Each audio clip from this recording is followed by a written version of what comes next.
Mesdames et messieurs, amis sportifs, bienvenue sur RTI 2, troisième numéro de troisième mi-temps de l'année 2016. Un seul thème pour cette émission, Côte d'Ivoire-Soudan, les 24 de Michel Dissué. C'est un match capital pour les éléphants de Côte d'Ivoire. Il y a une seule place à prendre et ça va se jouer entre la Côte d'Ivoire, le Soudan et la Sierra Leone.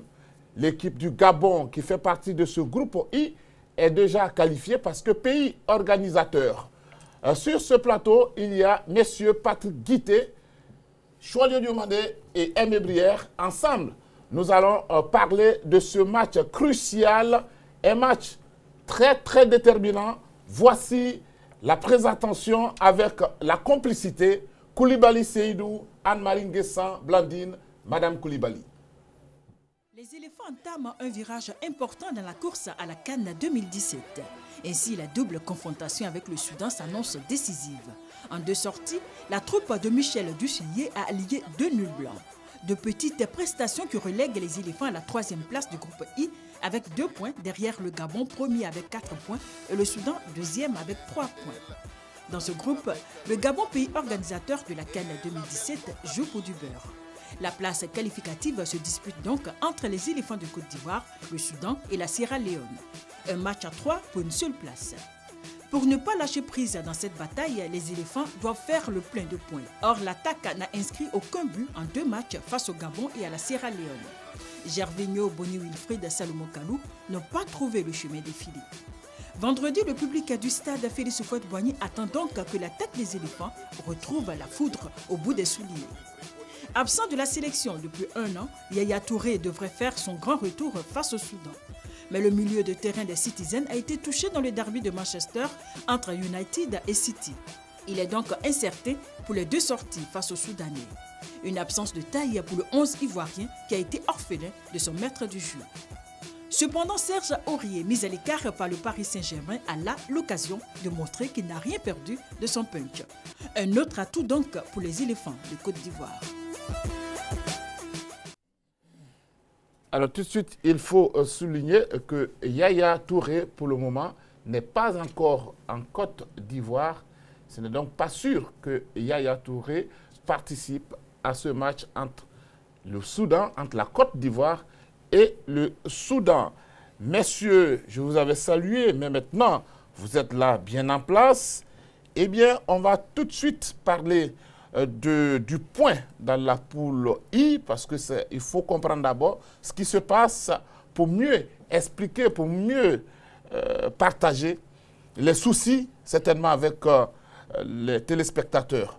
Alors, dans ce groupe, il faut faire très attention. L'équipe du Gabon occupe la première place avec 4 points. C'est vrai que au décompte final, on ne va pas en tenir compte des différentes rencontres de l'équipe du Gabon. Mais le Soudan arrive en 2e position avec 3 points. Et puis la Côte d'Ivoire, 2 points. Et la Sierra Leone, 1 point. Voilà, voici un peu présenté ce qui va se passer dans cette poule. Déjà un regard sur ce classement. Patrick Guité. C'est un classement qui est inopportun pour la Côte d'Ivoire, qui est quand même championne d'Afrique, qui occupe le 3e rang dans ce groupe I avec 2 matchs, 2 nuls, 2 nuls sans le moindre but inscrit. C'est déjà inquiétant, surtout au niveau de l'attaque des éléphants. Qui n'arrive pas à on va percer, parler de cette attaque. Bien entendu. Donc, moi, je dis que c'est inopportun pour la Côte d'Ivoire d'être à cette place, qui est la 3e. Est-ce que c'est une place pour la Côte d'Ivoire? Non, mais je crois que c'est pas une place honorable pour la Côte d'Ivoire. Les champions en titre qui se retrouvent à la 3e place. Il y a le Soudan qui occupe la 2e place et puis le Gabon qui est en tête, mais les points du Gabon ne sont pas comptabilisés. Donc c'est maintenant une course à 3, Soudan, Côte d'Ivoire, Sierra Leone. Mathématiquement, tout reste possible dans ce groupe. Donc il faut faire très attention au match de ce vendredi et puis le retour mardi à Khartoum. Donc là, mathématiquement, tout est encore possible dans ce groupe-là, donc il faut faire très attention. Aimé Brière, un mot sur Alors, le classement. Oui, alors la Côte d'Ivoire a ouvert le bal face aux Panthères du Gabon. Le match, vous vous souvenez, devait se dérouler à Abidjan et finalement l'ordre a été inversé. Les éléphants se sont déplacés à Libreville pour obtenir un 0-0 conduit par Camara, puisque nous n'avions pas encore de nouvel entraîneur. Et puis dans la foulée, les éléphants se sont encore déplacés pour rencontrer les Lone Stars. Cette fois-ci, le terrain d'accueil, c'était Port Harcourt au Nigeria. On a tous vu le match, on a tous vu dans quelles conditions les éléphants se sont revenus avec le point du match nul. Donc on peut dire que les éléphants ont fait 2 sorties. N'est-ce pas? Ils n'ont certes pas perdu, mais ce n'est pas un bilan reluisant. Parce que de son côté, les Panthères du Gabon ont défait les Crocodiles du Nil, les Soudanais, 4-0. Et les Panthères du Gabon ont également fait le match nul avec la Côte d'Ivoire, dans le même temps que les Soudanais ont battu les Sierra-Léonais 1-0. En fait, nous sommes dans une poule à 3. Et la Côte d'Ivoire rencontre vendredi et mardi un de ses rivaux directs pour l'acquisition du seul ticket qualificatif pour Libreville. C'est dire l'importance de ce match pour lequel Michel Dussuyer a annoncé la couleur. Il faut marquer le maximum de points. Alors nous situons l'objectif entre 4 points et 6 points dans la double confrontation avec les Soudanais. Ce n'est pas une mince affaire parce que, eh bien, pour l'instant, les Soudanais sont deuxième, donc ils sont les premiers virtuels. Et attention, Sébastien, nous n'avons qu'un seul point, hein, parce que le point face au Gabon ne compte pas. Donc nous sommes deuxième et avec la Sierra Leone. Comme nous avons fait 0-0 et que les Sierra Leonais, eux, ont un goal average -1, eh bien c'est pour cela qu'on les a classés après nous. Donc dans le vrai classement, premier Soudan 3 points, deuxième Côte d'Ivoire 1 point, goal différentiel 0, troisième Sierra Leone 1 point, goal différentiel -1. Voilà, vous avez bien compris ce qui se passe en ce moment dans ce groupe I, où il y a le Gabon, la Côte d'Ivoire, le Soudan et la Sierra Leone. Messieurs, 24 commandos donc pour affronter le Soudan, mais maintenant nous parlons de 23 puisque Yaya n'est pas encore arrivé. Dussuyer fait confiance à 3 gardiens de but. Les gardiens de but sont Bowo Sylvain, TP Mazembe RD Congo, Sangare Badra Ali, AS Tanda, et puis Saïba Mandé qui évolue en Norvège. Messieurs, est-ce que vous partagez un peu ce choix? Allez-y. Alors, déjà, Sylvain Bobo, c'est le gardien numéro 1 de l'équipe de Côte d'Ivoire, donc c'est normal qu'il soit là, même si au départ, avec le TP Mazembe, c'était difficile. J'explique que Kidiaba Mouteba, qui était le gardien de cette équipe de TP Mazembe, était également l'entraîneur des gardiens, donc c'était facile pour lui de se choisir en numéro 1 de cette équipe. Aujourd'hui, les choses ont quelque peu changé. Sylvain Bobo est dans les perches donc, du TP Mazembe et joue assez régulièrement avec cette équipe. Donc c'est normal qu'il soit dans la hiérarchie. Ici, elle est établie par Michel Dussuyer comme ça.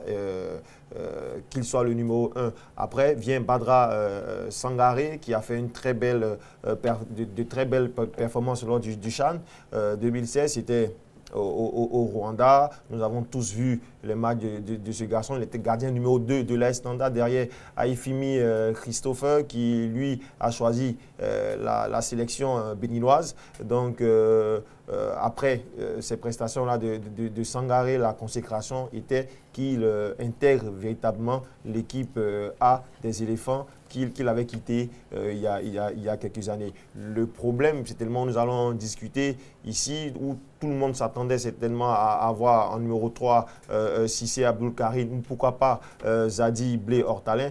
On a Sayuba Mandé, champion d'Afrique, qui n'a que 2 matchs dans les jambes, puisque le championnat norvégien n'a commencé que le 11 mars. Donc, il a participé à 2 matchs, 2 défaites. Nous ne sommes pas là pour lui amputer les défaites de Stabæk donc en Norvège, mais nous disons qu'il n'a que 2 matchs dans les jambes. Et si on parle de régularité et de performance, qu'il y avait mieux que ce gardien. Allez-y, choix de demander. Oui, je pense qu'au niveau des gardiens, avant d'aborder la question des gardiens de but, d'abord, je voudrais dire qu'ils ne sont plus 23, ils sont 22. Yaya Touré qui a déclaré forfait. Il y a aussi Lamine qui est blessé. Lamine Koné qui évolue à Sunderland, qui n'est pas aussi venu. Donc maintenant, il a 22 joueurs. Mais avant de parler des gardiens de but, je pense qu'il faut qu'au niveau de la Fédération ivoirienne de football, on puisse avoir un petit respect pour la presse sportive. Parce que lorsqu'on communique une liste de joueurs, il faut prendre la peine d'organiser une conférence de presse pour que le sélectionneur puisse expliquer ses choix. C'est ce qui se fait dans les grands pays de football. Didier Deschamps, lorsqu'il communique une liste, il vient devant la presse, il explique ses choix. Donc je pense qu'il faut rectifier le tir, il faut que la fédération puisse se ressaisir, ça fait plus professionnel. Ok. Maintenant, au niveau des gardiens de but, Gowou Sylvain, ce n'est pas une surprise. Déjà, il a pris beaucoup de points lors de la Coupe d'Afrique des Nations. Ensuite, il y a Sangaré Badra.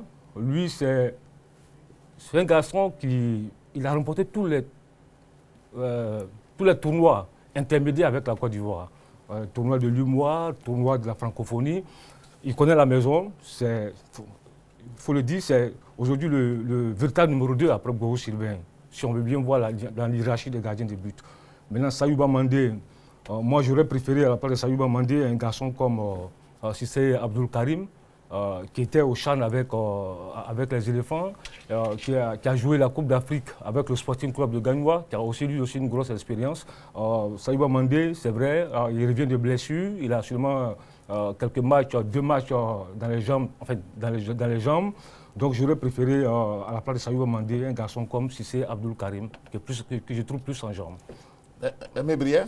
Eh bien, moi, on a dit les 24 de Dussier. Moi, je voudrais juste dire un mot sur le coach avant de parler de ses choix, notamment de ses choix de gardien de but. Nous avons un entraîneur qui est travailleur, qui est très observateur et qui procède étape par étape, qui n'aime pas tout chambouler d'un coup. Alors, il est travailleur et observateur, on l'a vu au CHAN avec les locaux, mais on l'a vu également à Port Harcourt contre la Sierra Leone, où dans des conditions difficiles, dans des conditions extrêmes même, je dirais. Il a réussi également à avoir un point pour sa première rencontre. Et puis, on l'a vu en Coupe du Monde, la double victoire face au Libéria, c'est dire qu'il procède étape par étape et on attend des progrès lors de ces 2 confrontations qui viennent. Pourquoi? Parce qu'il dispose déjà d'un peu plus de monde, parce que Dussier n'a jamais disposé de tout son monde de champion d'Afrique. Ça, c'est un premier point. Maintenant, pour ce qui concerne le choix des gardiens. Alors, vous savez, contrairement à son prédécesseur, Michel Dussier lit énormément la presse. D'accord? Et il a été très sensible à aux remarques qui ont été faites concernant les gardiens de but. Le gardien de but numéro 1, c'est Beau. Le gardien de but numéro 2, c'est Sayouba Mandé. Le gardien de but numéro 3, c'est Badra. D'accord? Il dit que dans toute sélection, il y a une hiérarchie des gardiens de but. Cette hiérarchie n'est pas figée, la preuve est là, avec Beau Sylvain qui a pris la place de Kopa Barry à l'époque. Mais Beau Sylvain, incontestable numéro 1. Le numéro 2, c'est Sayouba Mandé. Eh bien, il a communiqué avec Sayouba Mandé parce qu'il a fait le tour de toutes les popotes le mois passé en Europe, n'est-ce pas? Et il s'informe de l'état du temps de jeu et de l'état de forme de Sayouba Mandé qui a sur lui toute la préparation de l'avant-saison et qui a 2 matchs. D'accord? Et puis on a Badra Sibi. Alors évidemment, Badra Sibi, on dit de lui qu'il a franchi un palier. Badra Ali. Sangaré Badra Ali. On dit de lui qu'il a franchi un palier. Moi je dis non, il n'a pas franchi de palier. Pourquoi? Parce que Badra Ali est un gardien d'une grande valeur intrinsèque. Seulement, il a gagné en motivation. Et il a gagné en concentration, ce qui fait que c'est un sérieux prétendant à la place de numéro 2. Et il l'a démontré lors des matchs du CHAN. Et il le démontre tous les jours au travail, à l'entraînement. Donc voilà, il y a une hiérarchie des gardiens de but. Elle peut changer, elle n'est pas figée, loin de là, mais il est bon pour la sérénité parce que c'est un poste très particulier que chacun connaisse sa véritable place. Maintenant, on a des bons spécialistes, on a Zadi Blé, l'Africain, et Zadi Ortalin, qui est un bon spécialiste, et on a Cissé, qui a créé la sensation en arrêtant 2 pénaltys avec un flegme, une décontraction d'un gardien de grande classe. Eh bien, c'est bien que la Côte d'Ivoire ait plusieurs solutions de rechange, mais voilà, c'est le choix du coach. Et il fait avec. Allez-y, Choualio. Oui, je pense que pour revenir un peu à quelque chose, elle me dit, il parle de hiérarchie des gardiens de but. Nous sommes d'accord. Mais là, nous, on parle de joueurs en forme du moment. Je vous prends l'exemple. Gowou Sylvain, aujourd'hui, numéro 1. Je touche du bois, qui est un bobo, comme on l'a vécu à la CAN. S'il n'y avait pas un numéro 2 très fort, on aurait eu des problèmes en finale face au Ghana. C'est pourquoi je dis là, Gowou Sylvain numéro 1, Sangaré, c'est pas mal, mais Sayouba Mandé, il y a un problème sur sa forme du moment. C'est vrai qu'il il fait partie du quota des gardiens de but. Mais sur la forme du moment, il a seulement 2 matchs de compétition, ça pose problème. C'est pourquoi je dis là, à ce niveau-là, en lieu et place de Sayouba Mandé, j'aurais préféré Cissé Abdou Karim, qui est plus en jambes, qui a joué, on l'a vu au CHAN, il a été bien au CHAN. Ensuite, on l'a vu avec le Sporting Club en Coupe d'Afrique. Voilà ce que je dis. Ce que je vais ajouter, c'est que Sayouba Mandé a participé à 2 matchs déjà avec les éléphants de Côte d'Ivoire. C'était d'abord face à la Belgique, c'était en mars 2014, et puis après en mars 2015, il était face à la Guinée équatoriale. Je pense que les observateurs ont vu un gardien qui n'était pas très serein dans ses buts. Face à la Guinée équatoriale, il a été même remplacé en seconde période par Cissé Abdou Karim, qui a été beaucoup plus intéressant. Et donc, ce sont ces prestations-là, je vais dire, avec la sélection, parce que nous ne voyons pas ces matchs. Nous autres, nous ne voyons pas ces matchs avec Stabaek. Mais ce sont ces prestations avec l'équipe nationale de Côte d'Ivoire qui nous confortent dans notre position de dire qu'il faudrait peut-être chercher à avoir des joueurs qui sont beaucoup plus habitués, qui sont beaucoup plus sereins sur leur ligne de but, tels que Blaise Hardy Hortalin, tels que Cissé Abdou Karim. Et il y en a certainement d'autres. Maintenant, ce que je veux dire, c'est que sous 3 sélectionneurs, Sayouba est convoqué. Je veux dire, avec Lamouchi, avec Everena et aujourd'hui avec Michel Dussuet. Peut-être qu'ils voient en lui des qualités que nous n'avons pas encore vues. Et donc, nous jugeons sur ce que nous voyons. Et sur ce que nous voyons, nous disons qu'il y a mieux que Sayouba. Voilà. Oui, Saint-Thomas ne dirait pas mieux. Hein. On croit que ceux qui le voient, mais ne vous en faites pas. Michel Dussuet est lui-même un gardien de but. Et il a vu ce que nous n'avons pas vu. Le championnat de Norvège n'est pas médiatisé, il faut bien le dire. Hein. On ne l'a pas, encore moins la 2e division. Mais faites confiance à Michel Dussuet, au moins pour ce poste-là, parce que lui-même, il est gardien de but. Voilà, mais lui, il a vu le joueur et... voilà, et ça fait le 3e. Ça fait le 3e entraîneur qu'il le prend. Il doit bien y avoir quelque chose. Ça, c'est vrai ce que vous dites. Alors, on va s'occuper maintenant des défenseurs, parce que juste après les gardiens, il y a les défenseurs. La responsabilité des défenseurs face au Soudan, Patrick Guité. Alors, la responsabilité, je pense qu'au niveau défensif, c'est un bloc défensif qu'il va falloir avoir. Pas seulement compter sur les défenseurs, comme ça a été le cas auparavant, et surtout jouer concentré. Maintenant, on parle des défenseurs, mais moi je vais m'attarder un peu sur le flanc gauche de la défense de Côte d'Ivoire, où nous avons Diakpa Constant. On parle de la même chose, on reviendra toujours sur la même chose sur cette liste, qui est un joueur qui n'est pas un premier choix là en Bundesliga, hein, avec l'Eintracht Francfort, qui a certainement 7 matchs dans les jambes. Pas toujours titulaire, donc qui arrive, est-ce qu'on lui fera confiance sur le flanc gauche de la défense ivoirienne? Il y a également le retour de Wilfried Canon, qui même si est un défenseur axial de formation, est un gaucher, donc il peut également évoluer sur le côté gauche. Donc moi, c'est là où se situe certainement mon inquiétude, parce que après les départs de Chico, donc Tiene Siaka et d'Arthur Boka, on a du mal à fournir ce flanc gauche-là d'éléments. Voilà, on a du mal. Donc, avec déjà l'absence de Lamine. Hein, oui, Lamine, il est dans l'axe, mais je vais parler du côté gauche qui sera une autre difficulté pour Michel Dussuet. Allez-y, soyez demandé. Oui, aujourd'hui, la défense ivoirienne est l'une des satisfactions de cette équipe. Il faut le dire, quand on regarde les derniers matchs de cette équipe nationale, 0 but encaissé. Contre le Gabon, Côte d'Ivoire-Gabon, c'était 0-0. Sierra Leone, Côte d'Ivoire, 0-0. C'était en éliminatoire de la CAN. Éliminatoire mondial 2018, Libéria-Côte d'Ivoire, victoire de la Côte d'Ivoire 1-0. Côte d'Ivoire-Libéria, match retour 3-0 pour la Côte d'Ivoire. Donc pour l'heure, la défense ivoirienne est nickel. On n'a pas encaissé de but. On nous dira que c'est contre le Libéria, c'est contre la Sierra Leone, c'est contre le Gabon. C'est vrai que ce n'est pas des foot de guerre. Maintenant, pour les choix qui ont été faits, la satisfaction, c'est le retour de Serge Aurier, qui va sans doute apporter un plus dans l'animation offensive de cette équipe-là. Parce que vous savez que Serge Aurier, il est très offensif, il percute bien sur son côté, et il envoie des bons ballons pour les attaquants. Sur le côté gauche, a priori, quand tu regardes cette liste-là, il n'y a pas de problème. Parce qu'il y a une doublure. Il y a Jacques Constant qui est quand même l'un des anciens de cette équipe. Il y a aussi Wilfried Canon qui peut jouer sur le côté gauche. Dans l'axe, il y a Vieira, Eric Bailly qui est aujourd'hui le grand patron de cette défense. On l'a vu à la CAN dans la dernière Coupe d'Afrique des Nations. Mais qui fait peur souvent. Oui, souvent, bon, il a un peu trop d'assurance dans son jeu, mais c'est quand même quelqu'un qui va apporter un plus. Son retour va apporter un plus à la stabilité de cette défense-là. Et puis, on peut aussi parler de Deli Simon, qui n'est pas mal. Je pense que sur le plan défensif, moi, vraiment, c'est la satisfaction de cette équipe-là. Maintenant, c'est à Michel Dussuet de mettre vraiment en place une bonne assise défensive pour continuer sur cette lancée-là. Aimé Briet, hein, la responsabilité donc de ces défenseurs? Oh, il y a assurément du beau monde, hein, il faut le dire. Nous pensons que dans l'axe, le coach va choisir 2 joueurs sur les 3 suivants que sont Djerasouba Vieira, Eric Bailly et Wilfried Canon.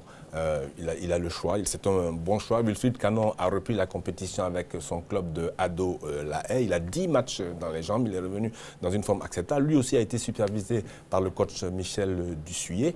Sur le côté gauche, c'est Djakpa qui est pressenti. Djakpa, c'est l'ancien des Jeux Olympiques 2008, hein, il faut bien le dire. C'est un joueur expérimenté, même s'il est il paraît un peu trop dur au marquage, n'est-ce pas? Et puis sur le côté droit, il y a Serge Aurier qui est le meilleur latéral à son poste. Et on peut même dire dans le monde entier, n'ayons pas peur de le dire, hein, c'est vrai. Maintenant, on a des joueurs qui sont polyvalents et qui peuvent rentrer dans le jeu défensif, dans le système défensif. On a le sociétaire de Saint-Tron, Bakayoko, qui peut jouer latéral gauche comme il peut jouer latéral droit. Et on a Deli Simon qui joue au Slavia de Prague, qui pour l'instant n'a pas eu une place de titulaire, mais qui a l'avantage lui aussi de pouvoir jouer dans l'axe ou sur le côté droit. Donc il y a du beau monde, il faut trouver la bonne combinaison. Et ma foi, nous pouvons faire confiance sur ce plan à Michel Dussuet parce que les statistiques, comme l'a dit Soilio, plaident en faveur de la reconduction de cette défense globalement. Réaction? Oui, au niveau de Mandou Bagayoko Sandron, effectivement, il faut se souligner que ce garçon déjà était présent aux Jeux Olympiques en 2008 avec la Côte d'Ivoire. Il fait partie de la génération des Gervinho, c'est Salomon Kalou, des Ousmane Vieira. Donc c'est une continuité. C'est un garçon qu'on avait perdu de vue. Mais qui signe son retour, qui a signé depuis longtemps son retour en sélection. Mais il est de la génération des Gervinho, des Ousmane Vieira, des Salomon Kalou, des Djakpa Constant même. Tout, voilà. Alors messieurs, on va parler de ce joueur, Serge Aurier, aujourd'hui qui va jouer avec la Côte d'Ivoire vendredi. Je pense, est-ce que vous pensez que c'est une bonne chose pour lui? Déjà, c'est une très bonne chose pour Serge, qui a connu les difficultés qu'on sait avec le PSG. Ça sera son premier match officiel, parce que moi, je ne considère pas ce match-là avec la réserve, contre Poissy, comme un véritable match. Mais le véritable retour de Serge Aurier, ce sera contre le Soudan avec la Côte d'Ivoire. Si, bien entendu, Michel Dussuet le choisit pour ce match, c'est un garçon qui a la tête sur les épaules depuis donc, ce qui lui est arrivé. C'est un garçon qui, sur le terrain, a du répondant, il est puissant, il est rapide, il a des montées, en tout cas offensives, qui ont beaucoup apporté à cette équipe du PSG et qui ont également émerveillé les supporters des éléphants. Lors de la Coupe du Monde 2014, c'était au Brésil où il fut l'un des meilleurs Ivoiriens là-bas au Brésil sous la Mouchi. Aujourd'hui, c'est une occasion pour lui de montrer à lui-même et à ses dirigeants du PSG qu'il est encore là, présent, qu'il a tout pour revenir sur la scène. Et le Soudan peut être un beau tremplin avant donc, son retour à Paris. Je vais lui demander. Oui, je crois qu'il va c'est un professionnel. On l'a vu, c'est un garçon qui ne triche pas, qui va au charbon, qui apporte beaucoup au jeu offensif de la Côte d'Ivoire. Logiquement, je pense que le sélectionneur doit pouvoir s'appuyer sur ce garçon-là pour assurer l'animation offensive de cette équipe. Parce qu'il a le profil. Même avec Paris, on voit l'apport offensif qu'il apporte. Déjà là, au Mondial 2014, sous la Mouchi, vous vous souvenez du match contre le Japon, contre la Grèce, le jeu de la Côte d'Ivoire penchait à droite à cause à cause d'Aurier, à cause de Serge Aurier. Donc, forcément, contre le Soudan, il va apporter ce plus offensif là. C'est vraiment une très bonne nouvelle. Maintenant, il faut qu'il soit fort moralement. Tout ce qu'il a vécu, c'est vrai, on reconnaît qu'il a commis une bêtise, il s'est excusé, il a présenté ses excuses, mais ça a lui maintenant de vite oublier. C'est une histoire, ça peut arriver, il est encore jeune, n'oubliez pas qu'il est très jeune, il peut commettre une erreur, mais il faut aller, lui il doit maintenant se prendre en charge, dire que cette affaire-là, c'est une affaire qui est vraiment du passé, se replonger dans son métier, c'est son boulot, il faut qu'il reparte de l'avant pour essayer d'oublier cette affaire de Fiat, tout ce qu'on a entendu parler. Alors, nous allons écouter Roger Boli. Merci de participer à ce numéro de 3e mi-temps. Roger Boli, Serge Aurier est de retour avec l'équipe nationale. Vous pensez que c'est une bonne chose de jouer face au Soudan? Ok, bonsoir Sébastien. Oui, ben je pense que c'est une très très bonne chose que Serge puisse rejouer, du moins jouer avec la Côte d'Ivoire. Voilà, bon, c'est vrai que on a tous su ce qui s'était passé il y a quelques semaines maintenant avec son équipe du Paris Saint-Germain. Mais bon, il avait besoin aussi de se ressourcer avec notre sélection de Côte d'Ivoire. Donc pour moi, c'est une très bonne chose de revoir Serge avec la sélection et entouré de ses amis. Voilà, ça va lui permettre de renouer avec la compétition et surtout de rejouer un match important pour la Côte d'Ivoire. Est-ce que vous pensez qu'au niveau du moral, il sera fort? Ouais, c'est un guerrier, Serge. Il a même répété ça à maintes reprises. Donc, je ne suis pas inquiet pour lui dans sa capacité de réagir après ces moments de difficulté qu'il a pu avoir à Paris. Non, mais je pense que c'est une très bonne chose pour lui. Et c'est un garçon qui a besoin de beaucoup de matchs pour pouvoir étaler toutes ses qualités. Donc, c'est une très bonne chose qu'il puisse jouer. C'est une très bonne chose qu'on a pu lui faire confiance à nouveau. Certainement, vous avez discuté un peu avec les autres joueurs. Est-ce qu'au niveau de l'ambiance, le retour de Serge, les autres sont très contents? Ouais, mais je pense que tous les amis de Serge sont contents de le voir. Parce que bon, ils savent que il a connu quelques petites difficultés avec son club et la presse. Donc c'est toujours un plaisir de retrouver Serge. Et en plus, il ne faut pas se le cacher, c'est un très très bon joueur. Un joueur important pour la sélection de Côte d'Ivoire. Donc quand il y a un bon joueur qui revient, on est tous contents de le retrouver. Et puis surtout que Serge aussi fait partie maintenant des cadres de cette équipe. Donc il était normal et logique qu'il reprenne sa place. Voilà, merci beaucoup à vous, Roger Boli, pour votre participation à ce numéro de 3e mi-temps avant le match Côte d'Ivoire-Soudan. Merci beaucoup à vous. Aimé Brière, vous allez partir donc pour votre intervention concernant Serge Aurier. Eh bien, Serge Aurier mettra un point d'honneur à bien faire parler de lui, balle au pied.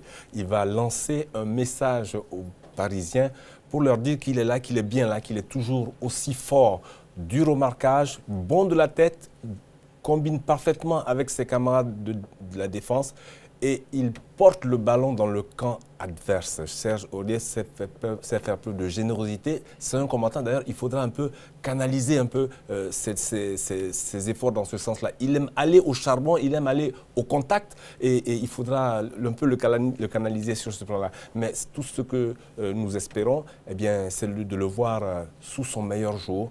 Et vous savez, Serge Aurier n'a pratiquement jamais déçu en sélection nationale. Là encore, il va faire son match et c'est un atout majeur dans cette sélection ivoirienne, pas en tant que défenseur, mais en tant que joueur qui est capable de quitter sa zone pour porter le danger une fois que ces tâches défensives sont assurées. Et croyez-moi, défensivement, en un contre un, il est difficile à franchir. Messieurs, on va s'intéresser maintenant au milieu. Quel milieu face au Soudan, messieurs? Aimé Brière, on peut commencer avec vous. Hein? Oui, alors comme milieu, nous avons Seri Jean-Michael de l'Olympique Gymnase Club de Nice. Nous avons Guy Sancerre, l'heureux capitaine de notre équipe du Chan et de la FAD.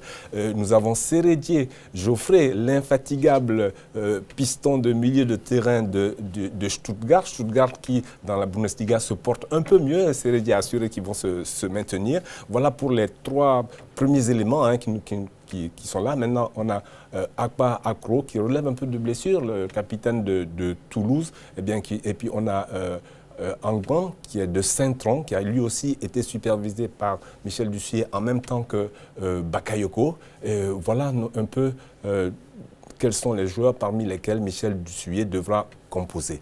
Évidemment, on a un grand absent, c'est Yaya Touré. Bon, pour l'instant, ne parlons pas des absents, nous parlons des joueurs qui sont là et de la manière dont le coach va les utiliser parce qu'il y a une distribution des cartes qui doit être très précise pour permettre à nos attaquants de scorer parce que justement, le problème de Dussuyer, c'est que cette équipe a marqué contre le Libéria par 2 fois, mais par 2 fois non plus, elle n'a pas pu scorer. Alors, Michel Dussuyer, qui est un entraîneur qui veut porter son équipe vers l'offensive, il faut le dire. Hein. Il n'a pas le choix. Il va choisir un milieu de terrain. Alors, c'est un adepte du 4-3-3, mais il n'est pas figé dans ses choix. On l'a vu au Chan évoluer en 4-4-2 avec autant d'efficacité. Mais croyez-moi, avec ce milieu de terrain-là, eh bien, il a du bon matériel. Allez-y, Choualio. Ouais, je pense que l'un des gros chantiers de Michel Dussuyer, c'est sans doute au milieu de terrain. Parce qu'il faut le dire, depuis qu'il est arrivé, il n'arrive pas à asseoir un grand milieu de terrain. D'abord, contre le Gabon en éliminatoire de la CAN, il a débuté avec un milieu de terrain expérimental. Doucouré Cheick, Deli Simon, ensuite Ismaël Diomandé. Contre la Sierra Leone, il a changé. Il a titularisé Akpa Pro, Siri Michael et Sérédier. En éliminatoire du Mondial 2018, contre le Libéria, il joue encore avec un milieu à 3, Siri Jean-Michel, Akpa Akro, qui est sorti, qui a été remplacé par Ismaël Diomandé, et Sérédier. Contre le Libéria, 3-0, il reconduit le même milieu de terrain, Siri Michael, Sérédier, Akpa Akro. C'est pour vous dire, depuis le match contre la Sierra Leone, il joue avec un milieu à 3, et ce sont les mêmes têtes. Et conséquence, il y a un problème au milieu de terrain. Conséquence, les attaquants n'ont vraiment rien à se mettre sur la table. Ils ne sont pas alimentés. Et là, on a des joueurs comme Boni Wilfried, ce sont des buteurs. Doumia Sedou, c'est un buteur. Gouebi Syriac et autres. Mais au niveau de l'attaque, la relation milieu-attaque, au niveau de l'animation offensive, il y a problème. Et peut-être qu'il va changer, on ne sait pas. Mais depuis le match contre la Sierra Leone, ce milieu à 3, Akpa Akro, Siri Michael, Sérédier, ce sont les éléments de base de M. Michel Dussuyer.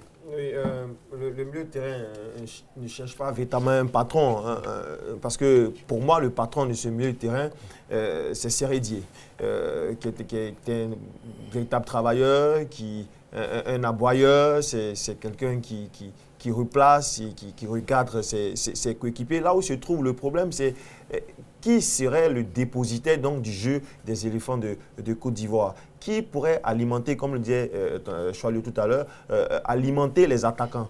Qui a ce bagage technique-là et qui a cette force mentale pour pouvoir alimenter cette attaque? C'est là où la question se pose. C'est là où Siri Jean-Michel, qui est excellent avec Nice, n'a pas encore répondu véritablement présent avec les éléphants. C'est là où certainement on attend que Angban Victorien, le jeune espoir du football ivoirien qui évolue également à Saint-Tron comme Mamadou Bagayoko, c'est là où on attend qu'il réponde aux attentes des Ivoiriens. C'est là où également on attend peut-être une surprise avec Serge Nguessan.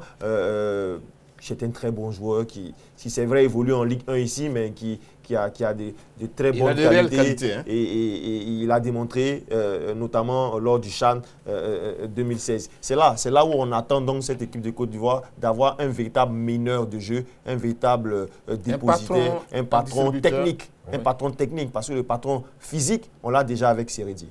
Oui, voilà, on ne va pas trop s'attarder sur le cas Yaya Touré qui finalement ne sera pas de la partie face au Soudan. Monsieur, juste un mot là-dessus. Oui, moi je pense que Yaya Touré, c'est vrai, son absence se fait sentir depuis dans l'entrejeu, dans le cœur du jeu des éléphants. C'est un garçon c'est un grand professionnel, il est très important. Même au cours des matchs, lorsqu'il est mauvais, il est capable de débloquer le match sur une passe décisive ou sur une balle arrêtée, sur un coup de pied arrêté, il peut faire la différence. C'est vrai, aujourd'hui, son absence se fait sentir, mais je pense qu'il est grand temps aussi de préparer l'après-Yaya. parce que ce n'est pas un joueur qui serait éternel. Aujourd'hui, il a entre 32 et 33 ans, 32 ans. Et il faut commencer à préparer l'après Yaya. Il faut s'habituer maintenant à l'absence de Yaya. Donc c'est là le rôle que doit jouer Michel Dussuyer. Comment pallier cette absence-là? C'est à lui maintenant de trouver les hommes ou les solutions pour l'animation au milieu du terrain. Parce que, et puis, cette absence aussi, on nous doit des explications. Ça viendra. Ça va venir. Il faut qu'on se concentre un peu plus sur ce match parce que dans tous les cas, il ne sera pas là. Blessé au talon, il s'est blessé. En tout cas, il avait déjà une blessure au talon et face, lors du derby Manchester City, Manchester United, Yaya s'est encore blessé. Nous apprenons de sources proches du joueur et de son club qu'une note a été adressée par le staff médical de City à celui des éléphants de Côte d'Ivoire. C'est certainement la fédération de répondre à ces questions-là, mais comme vous le disiez, il faut se concentrer sur ceux qui sont présents pour leur donner beaucoup plus de peps, beaucoup plus de niaque pour cette rencontre, parce que ce sont eux qui seront sur le terrain et ce n'est pas Yaya qu'on jugera. Voilà. Ouais, mais justement, une précision rapidement. Non, une précision. Mais attends, c'est vrai, vous dites de se concentrer sur ceux qui sont là. Mais là, il y a un problème. Il y a un problème, Yaya Touré. Il est convoqué, au dernier moment, on dit qu'il est blessé. Mais selon les règles, il devait arriver. Il doit arriver, faire constater sa blessure par le staff médical des éléphants. Ce qui n'a pas été fait. Bon, on ne sait pas, peut-être qu'il va arriver après, mais pour le moment, il n'est pas encore arrivé. Merci beaucoup. Mais juste 30 secondes. C'est ça. Alors, un seul être vous manque et tout est dépeuplé, a dit le poète. Mais qu'on se rassure, Yaya manque à notre équipe, mais c'est loin d'être dépeuplé. Pour ce qui concerne Yaya, il a échangé avec le sélectionneur lors de sa tournée. Et le sélectionneur parle bien de lui en disant qu'il attend de Yaya une plus-value technique. Il attend de Yaya qu'il dirige un peu ses jeunes frères, n'est-ce pas? Et il attend de Yaya qu'il honore un certain nombre d'objectifs qui sont ceux de la fédération. Et il va le faire. Voilà. On va parler de l'attaque des éléphants de Côte d'Ivoire parce que c'est un match déterminant. Est-ce que la Côte d'Ivoire cherche? C'est une victoire. Alors, une attaque plus efficace. On le sait, 2 matchs, 0 but inscrits. Messieurs, voici la grosse question aujourd'hui. C'est au niveau de l'attaque. Aimé Brière. Eh bien, nous saluons le retour particulièrement sympathique de Max Gradel, qui s'est relevé de sa grave blessure et qui est sur pied plus tôt que prévu. Et c'était un véritable plaisir de le voir balle au pied. Eh bien, et nous avons également le retour en sélection, parce qu'il n'a pas joué le dernier match, de Boni Wilfried. Croyez-moi, dans ce secteur, nous avons du beau monde, parce que pour deux précités, il faut ajouter Gervinho, le capitaine, qui prend de plus en plus de volume au sein de cette sélection. D'ailleurs, il a joué un moment numéro 10 contre la Sierra Leone. Et puis, il y a Goibi Syriac, qui chaque fois qu'on fait l'appel à lui, eh bien, marque but sur but. Et puis, il y a Kalou, il y a Doumbia. Voilà, alors, il faudra composer donc avec ce monde. Et il y a du beau monde, mais seulement, voilà, il faut que... il y a 2 joueurs dans cette liste, n'est-ce pas, qui nous doivent une revanche. Toutes les fois qu'ils viennent, on dit qu'ils nous doivent une revanche. Qui sont ces 2 joueurs? C'est Doumbia et Kalou Salomon. Voilà, on a l'impression qu'ils... On ne se donne pas à fond? Non, on a l'impression que... Quelque chose manque? Non, pas de... Ils sont un peu... Voilà l'essentiel. Voilà, disons que... S'ils ne sont pas motivés, ils jouent bien, mais ils doivent faire nettement mieux. On sait qu'ils peuvent faire nettement mieux. N'est-ce pas? Regardez par exemple Kalou qui flambe avec son club du Hertha Berlin, 3e de la Bundesliga et candidat à la Champions League, qui marque but sur but. Mais depuis quelque temps en sélection, le cadet de Kalou ne donne pas toujours ce qu'on attend de lui, voilà, sur le terrain. Maintenant, voilà, ces 2 joueurs nous doivent une revanche parce que la qualité ne leur manque pas, mais la réussite à l'équipe nationale, ce n'est pas toujours au rendez-vous. Voilà ce que je voudrais dire. Mais il y a des joueurs de grosse qualité. Je vais aller demander. Oui. Au niveau des attaquants, ce sont les mêmes qu'on a depuis des années. Un bon moment. Un bon moment, ce sont les mêmes. Boni Wilfried était à la Coupe d'Afrique. Doumbia Seydou, Gervinho, Massalin Gradel, Salomon Kalou, tous ces garçons étaient à la Coupe d'Afrique. Maintenant, aujourd'hui, pourquoi nos attaquants n'arrivent pas à marquer? C'est la grosse interrogation. Donc, c'est la problématique. C'est à cette question qu'il faut répondre. Mais c'est parce que là, il y a un problème au niveau de l'animation offensive. Vous prenez un garçon comme Salomon Kalou. C'est vrai qu'à son niveau, il y a souvent des problèmes, mais c'est le meilleur buteur en activité de cette équipe avec 29 buts. Après le départ de Didier Drogba, c'est le meilleur buteur de cette équipe nationale. Il a 29 buts. Maintenant, aujourd'hui, pourquoi il n'arrive pas à marquer en club? Il a déjà 13 buts en Bundesliga avec son club. Donc, le véritable problème, ce n'est pas les hommes, mais c'est au niveau de l'animation. C'est à ce niveau-là que Michel Dussuyer doit régler ce problème-là. Il faut que ces attaquants-là, qui sont des Doumbia Seydou, c'est un chasseur de but. Boni, c'est un chasseur de but. C'est au niveau de l'entraîneur de chercher les réglages pour assurer une très bonne animation offensive pour que ces attaquants-là puissent mettre le ballon dans le fond. Passy. Oui, derrière Salomon Kalou vient Gervinho qui a 20 buts avec l'équipe nationale de Côte d'Ivoire. C'est au niveau de l'animation, c'est au niveau des choix tactiques opérés par les différents sélectionneurs qui sont passés à la tête de cette équipe qui pose problème. Deux matchs nuls.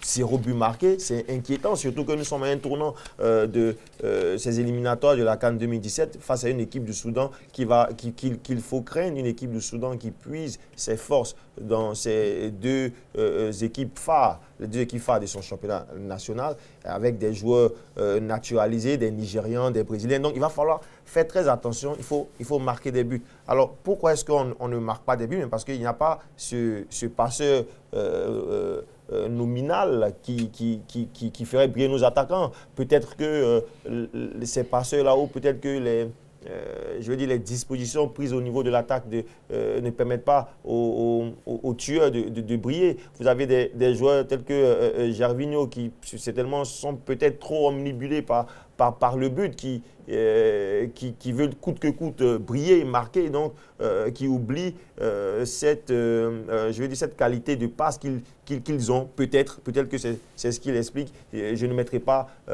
toute la faute sur le vice-capitaine. C'est certainement lui qui aura le brassard de capitaine face au Soudan, mais il va falloir se réveiller. Pour l'instant, sur 6 matchs, sur les 6 matchs joués par la Côte d'Ivoire depuis le retour de la CAN 2015. Le meilleur buteur, il s'appelle Giovannicio, il n'a que 2 buts. C'est alarmant et il faut y remédier. C'est inquiétant. C'est inquiétant. Et puis, il ne faut pas oublier que dans cette inquiétude, il faut absolument occuper la seule place. Il faut prendre cette seule place qui reste. Oui.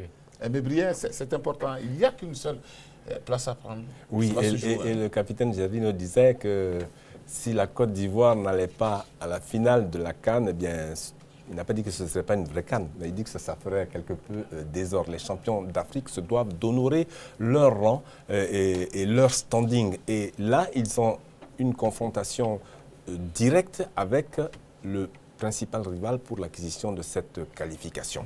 Il faut absolument l'emporter. Alors attention, il faut respecter l'adversaire, bien sûr, il faut se méfier, mais il faut surtout développer notre jeu et le dérouler au niveau auquel on peut aspirer avec les grosses individualités qui composent la sélection des champions d'Afrique. Bien sûr, Yaya n'est pas là, mais après, il y a Aurier, il y a Gervinho, il y a du beau monde, il y a des joueurs de grande qualité. Et si nous jouons sérieusement ce match, si nous réussissons à faire notre valeur, on ne devrait pas avoir de soucis à se faire, même si marquer beaucoup de buts ne constitue pas l'essentiel. L'essentiel, c'est de marquer dans cette double confrontation 4 points ou 6 points et avoir de la sorte la qualification assurée. Alors, et là, on pourra travailler. Allez-y. Oui, je pense que c'est un match important. D'abord, lorsqu'on jette un regard sur les confrontations Côte d'Ivoire-Soudan, depuis 1970, en 8 matchs officiels, il y a eu 6 victoires. Il y a eu 6 victoires pour la Côte d'Ivoire, une seule victoire pour le Soudan, et puis il y a eu un nul. Maintenant, cette équipe du Soudan, aujourd'hui, c'est une équipe qui est très bien organisée. On revient à vous pour parler donc du Soudan. Serge Dakouri, merci de participer à ce numéro de 3e mi-temps. Alors, Serge Dakouri, l'entraîneur a mis l'accent sur un match crucial. Vous partagez son avis?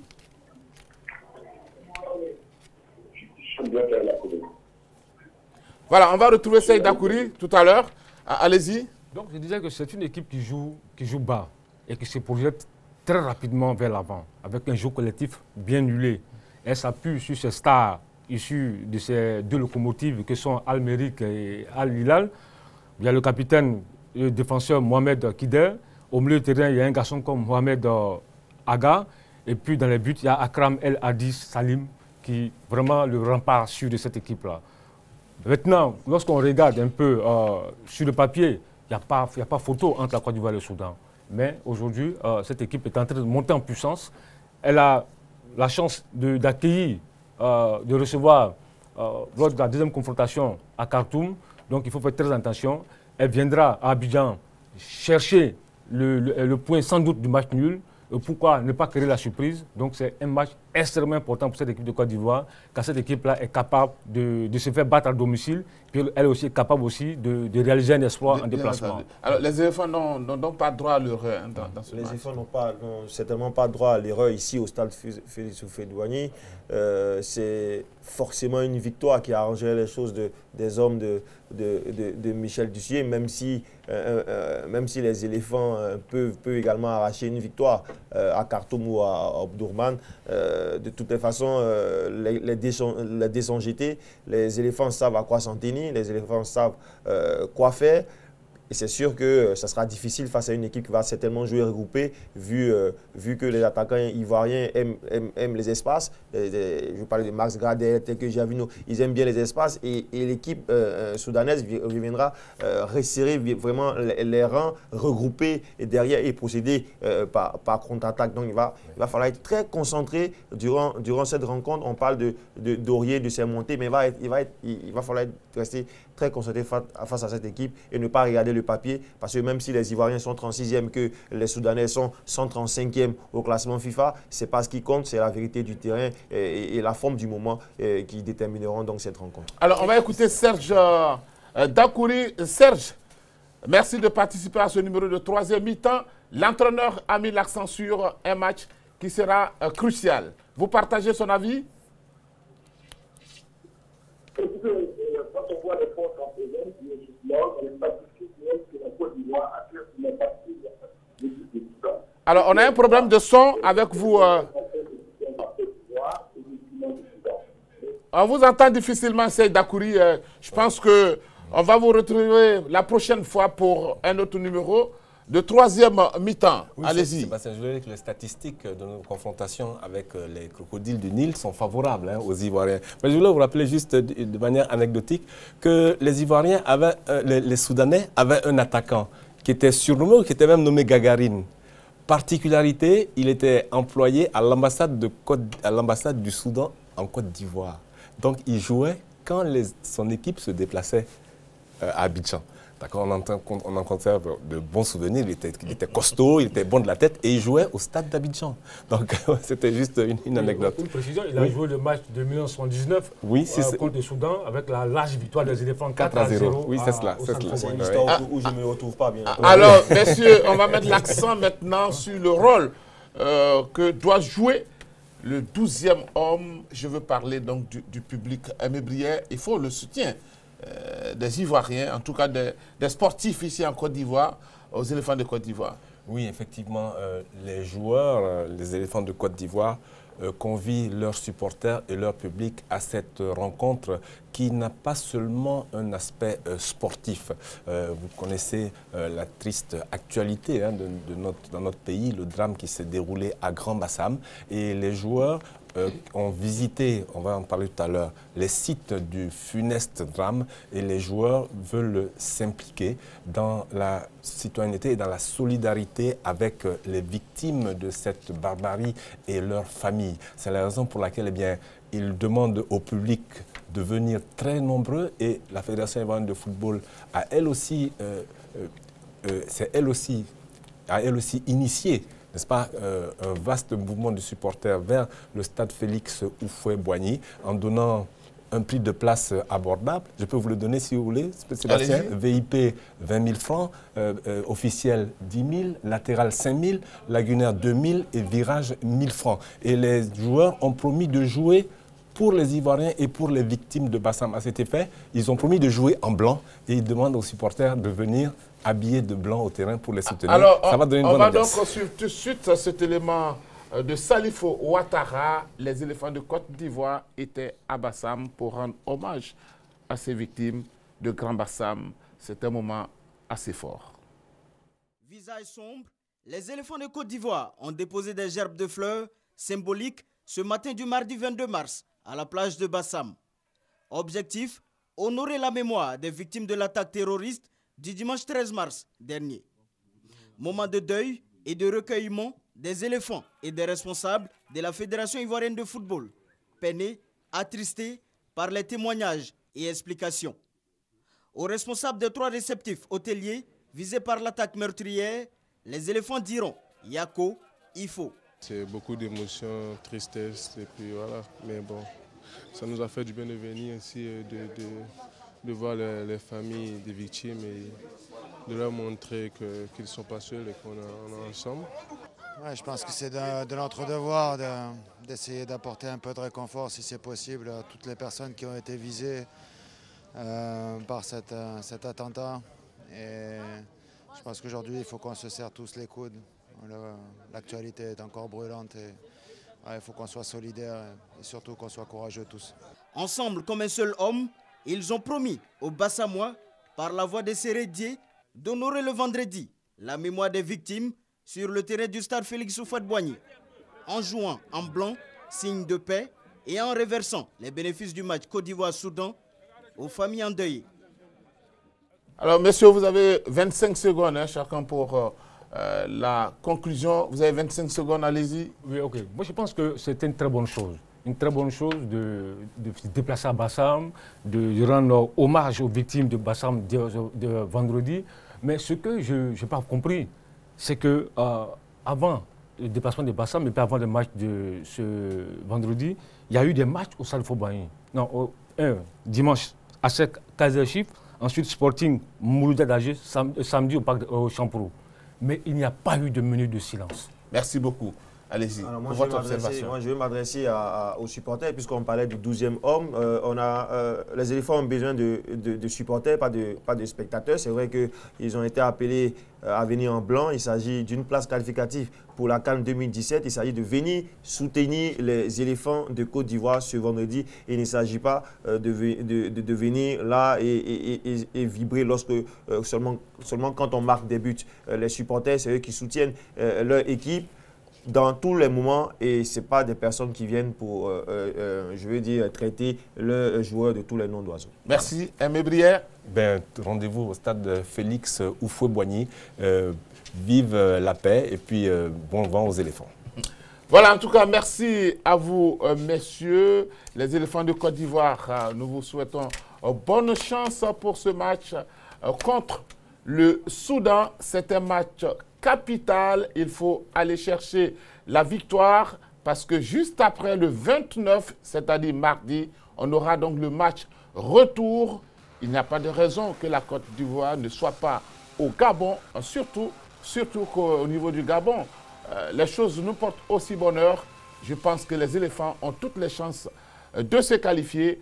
Et donc, il ne reste plus qu'à vous dire, allez les éléphants, allez la Côte d'Ivoire, soyons tous debout et puis allons soutenir notre équipe nationale et faisons tout pour que la victoire soit avec nous au soir du vendredi et également au soir du mardi 29 mars 2016.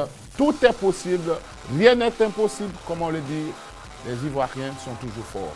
Merci et bonne suite de programme sur RTI2.